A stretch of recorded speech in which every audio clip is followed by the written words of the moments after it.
করা হয়েছে। এখানে বলেছে ফিমেল, ওখানে মেল ছিল ফিমেল। এখানে এই পর্বে কোনো কিন্তু বাঁশির উল্লেখ কিন্তু নেই। এটা সম্পূর্ণ পরিচালকের মানে আহিরি মুখার্জির একটা নিজস্ব একটা টেক। হয়তো তিনি মানে এখানে গল্পটা বেসিক কনসেপ্টটা তিনি নিয়েছেন, বেসিক আইডিয়াটা নিয়েছেন, বাট বাকিটা তিনি সম্পূর্ণ নিজের মস্তিষ্ক প্রসূত তিনি ভাবে জিনিসটাকে প্রেজেন্ট করেছেন। তো আমি বলবো যে এই পর্বটা আমার কাছে তিনটে যে মানে পর্ব আছে সবগুলোর মিলে আমি বলছি, তিনটে পর্বের মধ্যে এটা আমার কাছে সব থেকে ওয়ার্স্ট বলে মনে হচ্ছে। আমি কিন্তু এখানে কোনোভাবে গল্পের কোয়ালিটি নিয়ে প্রশ্ন তুলছি না, গল্পটা ভালো, অরিজিনাল টেক্সট বেশ বেশ ভালো। এখানে আমি যেটা যদি বলি সেটা হচ্ছে যে ক্লাইম্যাক্সের আগে অব্দি কিন্তু গল্পটা কিন্তু বললো যে ভালো গেছিল, কিন্তু ক্লাইম্যাক্সে যেটা আমরা দেখতে সলিউশনে সেটা আমার কাছে কিন্তু খুব একটা ভালো লাগেনি, মানে খুবই। হ্যালো এভরিওয়ান, আমি সৌভিক, ওয়েলকাম টু সিনেগানি। কথা বলবো এই ভিডিওর মধ্যে আরো আনন্দ অ্যাপের কাজ, বাংলার সেরা ভূতের গল্প তার সিজন 3। তো কেমন হলো এবার সিজনটা? এবার সিজনে রয়েছে 3টে গল্প, যেটা আসছে 4টে পর্বের সঙ্গে। এবার সিজনটা অভিরূপ ঘোষ তিনি ডিরেকশন দেয়নি, তিনি 3টে যে গল্প রয়েছে তিনি 3টে গল্পের চিত্র লিখেছেন এবং তার সঙ্গে তিনি পুরো যে প্রজেক্টটা তার সঙ্গে তিনি ক্রিয়েটিভলি ইনভলভ থেকেছেন।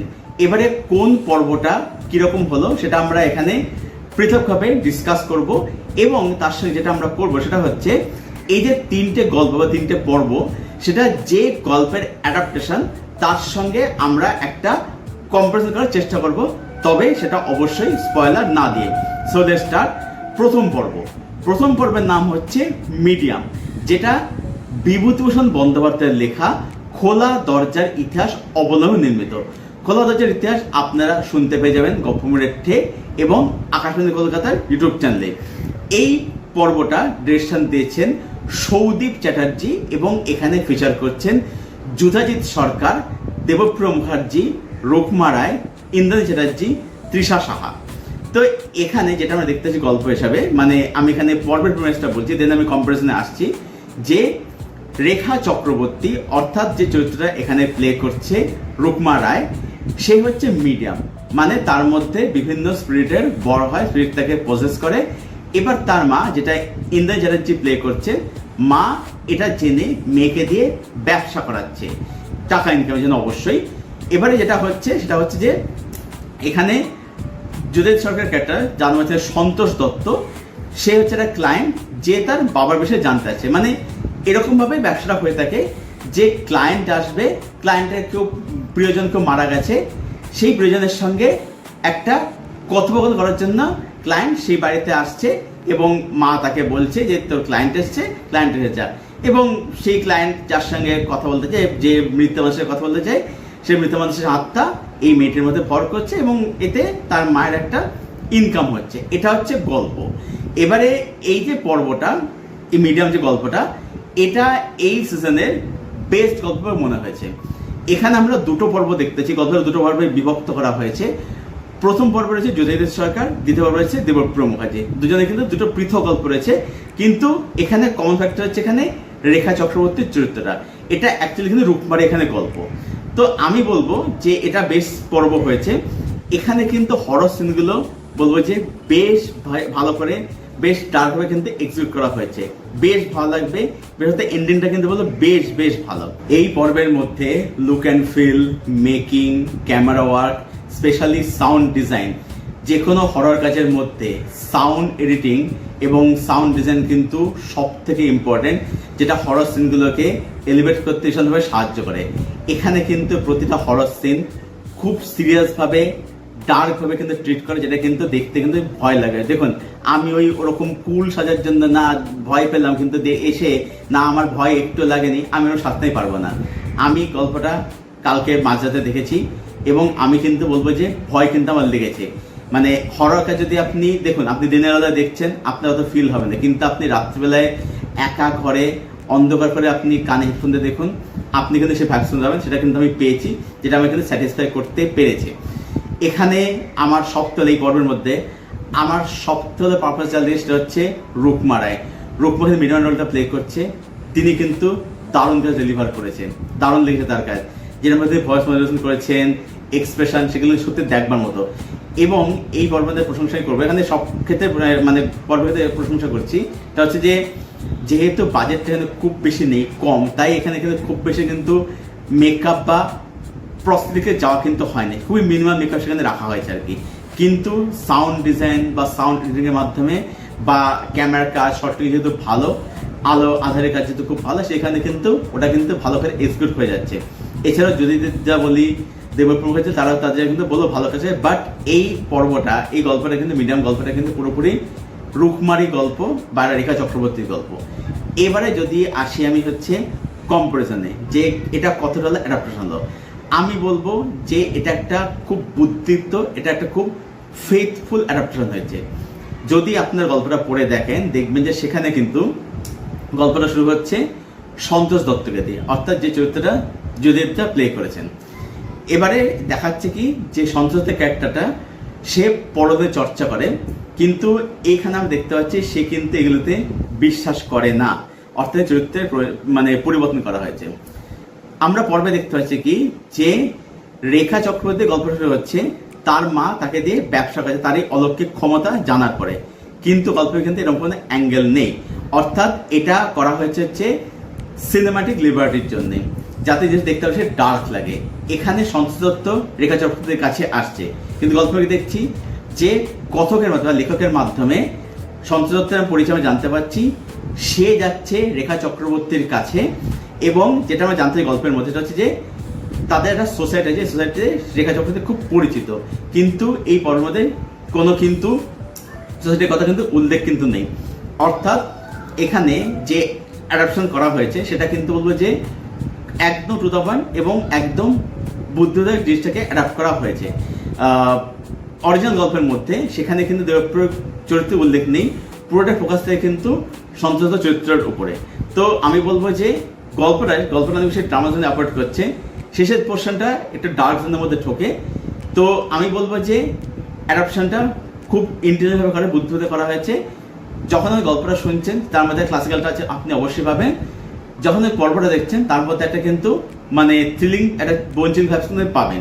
দেখুন অভিনব যেটা করে, তিনি হচ্ছে মানে পুরোনো বাংলা ক্লাসের সাথে গল্প তিনি তোলেন এবং সেগুলো তিনি একটা মডার্ন রূপ, মডার্ন অ্যাডাপশন তিনি দিয়ে থাকেন। তো সব মিলিয়ে আমার কাছে মিডিয়াম গল্পটা সব থেকে ভালোভাবে ওয়ার্ক করেছে। দ্বিতীয় পর্বের নাম হচ্ছে মাস্টার মশাই, যেটা অবনীনাথ রায়ের লেখা, মাস্টার অবলম্বনে নির্মিত। এই পর্বে অভিনয় করেছেন সৌম্য মুখার্জি এবং ঐশ্বর্য সেন। তো এখানে যেটা দেখতে পাচ্ছি, আমি পর্বের প্রেমিসটা বলছি, সেটা হচ্ছে একটা গ্রামে, চকদিবলা গ্রামে, যেখানে এক মাস্টারমশাই তিনি শিক্ষকতা করছেন। তিনি চাইছেন হচ্ছে গ্রামের মধ্যে ইকুয়ালিটি, অর্থাৎ নারী পুরুষ সমান অধিকার। কিন্তু গ্রামের যারা মানুষ, এই পর্বটায় কিন্তু পিরিয়ডভাবে ট্রিট করা হয়েছে। এটা কিন্তু কোনো মডার্ন অ্যাডাপশন করা হয়নি, কারণ এটা মডার্ন করা যাবে না, কারণ এটা সেই সময় সমাজে গল্প বলছে, যেটা আপনাকে সেই সময় পিরিয়ডে কিন্তু সেট করতে হয়, সেখানে ফেলতে হবে আর কি। তো এখানে যেটা মেসেজ দিচ্ছে সেটা হচ্ছে যে মেয়েরাই মেয়েদের সত্যি মেসেজ এখানে দিচ্ছে, এবং তার সঙ্গে এখানে একটা ইকুয়ালিটি কথা এখানে বলা হচ্ছে। তো আমি বলবো যে এই পর্বটা আমার কিন্তু ভালো লেগেছে, বেশ ভালো লেগেছে। হ্যাঁ, এটা হয়তো মিনার মতো নয়, বাট এটা এখানে বেশ ভালো করা হয়েছে, ভালো এক্সিকিউট করা হয়েছে। হরর সিনগুলো এখানে কিন্তু ভালো।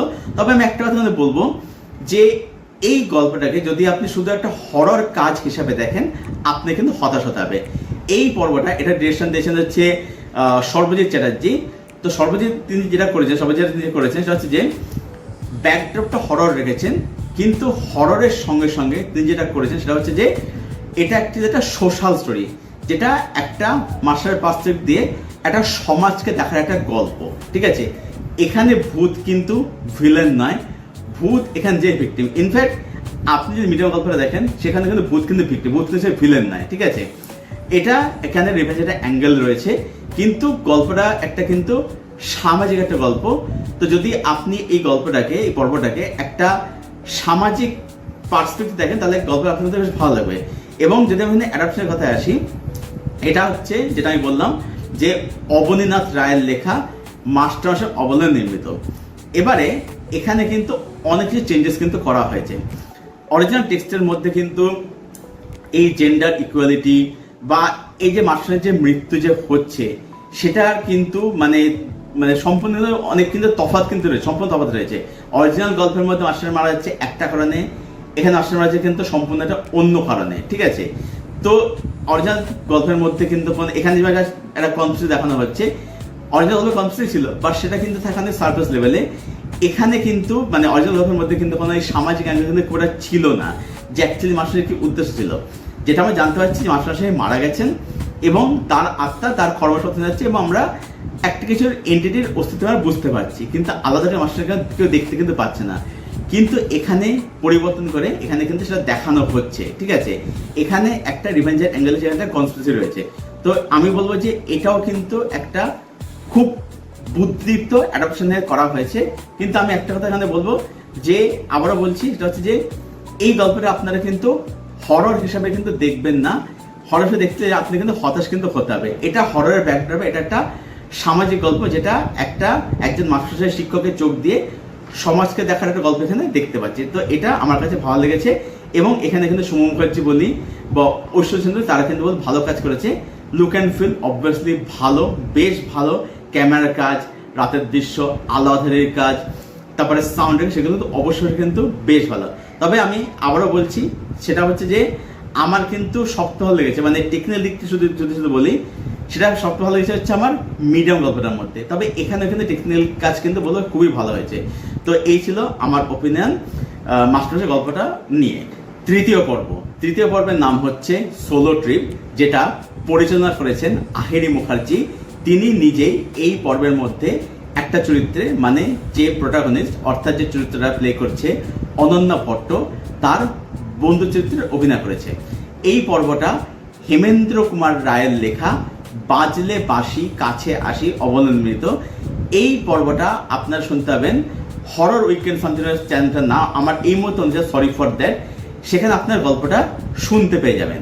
তো কেমন হলো এই পর্বটা এবং কেমন হলো এর অ্যাডাপ্টেশন? প্রথমে যাচ্ছি পর্বটার কথায়। এই পর্বটা আমার বলবো যে এটা কিন্তু 3টে পর্ব আমার সব থেকে ওয়ার্স্ট লেগেছে। আমি কিন্তু গল্পের কোয়ালিটি নিয়ে কোনো প্রশ্ন তুলছি না, গল্পটা কিন্তু ভালো, বেশ ভালো গল্প, মানে যেটা অরিজিনাল টেক্সট সেটা কিন্তু বলবো বেশ ভালো। এখানে যেটা করা হয়েছে, এখানে সম্পূর্ণ কিন্তু জিনিসটা চেঞ্জ করে দেওয়া হয়েছে। অরিজিনাল টেক্সটের মধ্যে প্রোটাগনিস্ট হচ্ছে একজন ছেলে এবং গল্পটা বেশ হচ্ছে পুরীতে, এবং সেখানে একটা বাঁশি খুঁজে পাচ্ছে, যে বাঁশির কেন্দ্রে যাবতীয় লোচার সৃষ্টি হচ্ছে। এই গল্পটা প্রোটাগনিস্ট হচ্ছে একজন ফিমেল, যেটা প্লে করছে অনন্যা ভট্ট।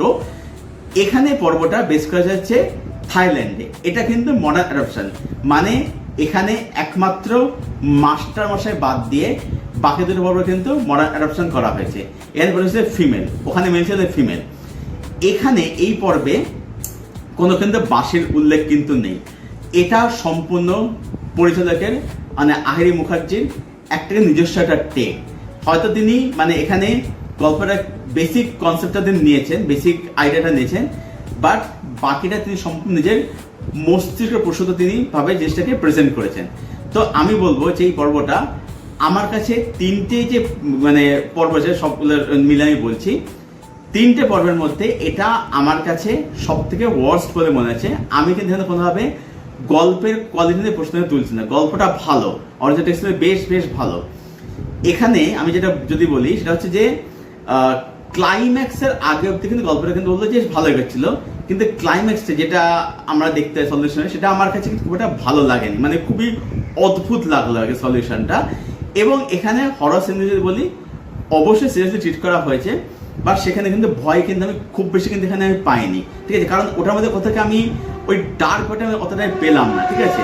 হ্যাঁ, এখানে একটা আপনি এটা কোথাও একটা কাইন্ড অফ স্টুডিও একটা মেসেজ আপনি এখানে পাবেন, ঠিক আছে, যে একটা জিনিসকে জাস্টিফাই করা হচ্ছে, যেটা অরিজিনাল গল্পে অবশ্যই ছিল না। এখানে যেটা বললাম যেটা হচ্ছে মানে ডিরেক্টর আহিরি মুখার্জির সম্পূর্ণ এটা মস্তিষ্ক প্রসূত। তিনি হয়তো মূল প্লটটাকে মূল আইডিয়াটাকে নিয়ে তিনি নিজের মতো করে জিনিসটাকে প্রেজেন্ট করেছেন। তো এটা কিন্তু কখনো যদি আমি এটা অ্যাডাপশন দিক থেকে, এটা কিন্তু কখনো একটা ফেথফুল অ্যাডাপশন এটা কিন্তু নাই।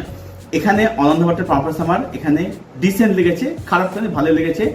আহিরের পারফরমেন্স মানে ভালো লেগেছে, পারফরমেন্স কিন্তু খারাপ না, এমনি লুক অ্যান্ড ফিল বলবো যে ভালোই আর কি, যে তাহলে শুট করে দেখতে ভালো লাগছে, শ্যুটটা ভালো লাগছে। কিন্তু এটার মধ্যে আমি কোথাও গিয়ে ডার্ক পার্টটা আমি কিন্তু আমার মিসিং বলে মনে হলো, যার ফলে হরর ব্যাপারগুলো কিন্তু আমার কিন্তু অতটা আমার কিন্তু ভয় কিন্তু পাওয়াতে খুব একটা পারেনি আর কি। তো সব মিলে যদি আমি বলি তাহলে বলবো যে বাংলা সেরা ভূতের গল্প সিজন 3 আমার জন্য ওপরে কিন্তু ওয়ার্ক করে গেছে। স্পেশালি ওয়ার্ক করেছে মিডিয়াম গল্প, যেটা আমার কাছে বেস্ট গল্প মনে হয়েছে। মাস্টার গল্পটা ভালো, যেটা আমি বললাম যে এই গল্পটাকে আপনাকে একটা সামাজিক দিক থেকে, সামাজিক পয়েন্ট অফ ভিউ থেকে দেখতে হবে। আর সবচেয়ে দুর্বল লাগলো আমার, সেটা বললাম, সেটা হচ্ছে সোলো ট্রিপ গল্পটা, যে সবচেয়ে দুর্বল মনে হয়েছে। সব মিলিয়ে আমি এই প্রসেশনটাকে আমার রেটিং হচ্ছে 7.5 আউট অফ 10। আশা করব এর আলোচনা আসবে। অভিরুদ্ধা খুব ভালো কাজ করছেন, যে বাংলা সাহিত্যের ক্লাসিক যে হরর স্টোরি যেগুলো রয়েছে সেগুলোকে তিনি মানে একদম যে মডার্ন একটা রূপ, মডার্ন অ্যাডাপশন দেখে সত্যি খুব ভালো লাগছে। এবং হরর সিনেমাকে যেভাবে সিরিয়াসলি ট্রিট করেছে সেটা কিন্তু সত্যি খুব ভালো। যেটা বুদ্ধি করে যেটা তিনি কোয়েশ্চেন আছে যে যেহেতু আমাদের বাজেটটা যেহেতু কম, তাই তিনি কিন্তু কোনো পর্বের মধ্যেই খুব একটা মেকআপ কস্টিউমেতে যাচ্ছেন না, খুব মিনিমাল এফেক্ট দিচ্ছেন, মিনিমাল মেকআপ জিনিসটা তিনি সারছেন। শুধুমাত্র খুব বুদ্ধি করে এখানে একটু আলাদার কাজ, কিছু শর্ট টেকিং, ক্যামেরা ওয়ার্ক, তারপরে হচ্ছে ধরুন ভয়েস মডুলেশন, ঠিক আছে, সাউন্ড এডিটিং, সাউন্ড ডিজাইন, এগুলোর মধ্যে জিনিসটা তিনি এক্সিকিউট করেছেন, খুব বুদ্ধি জিনিসটা কিন্তু এক্সিকিউট করেছেন। তো আমার এক্সপিরিয়েন্স খুব ভালো হয়েছে। তো যারা দেখেননি অবশ্যই দেখুন এবং দেখে জানাবেন কমেন্ট করে কাজটা আপনাদের কীরকম লাগলো। আর যারা দেখে ফেলেন, যদি কেউ দেখে থাকেন, আপনাদের কি ওপিনিয়ন জানাবেন কমেন্ট করে, কমেন্টের উত্তর আমি অবশ্যই দেবো। আর ভিডিও ভালো লাগলে অবশ্যই লাইক করবেন, শেয়ার করবেন, চ্যানেলটাকে অবশ্যই সাবস্ক্রাইব করবেন। চলুন ভিডিও এখানেই শেষ করছি, দেখা হচ্ছে আপনাদের সঙ্গে পরের ভিডিওতে। Till then stay best, keep watching good content.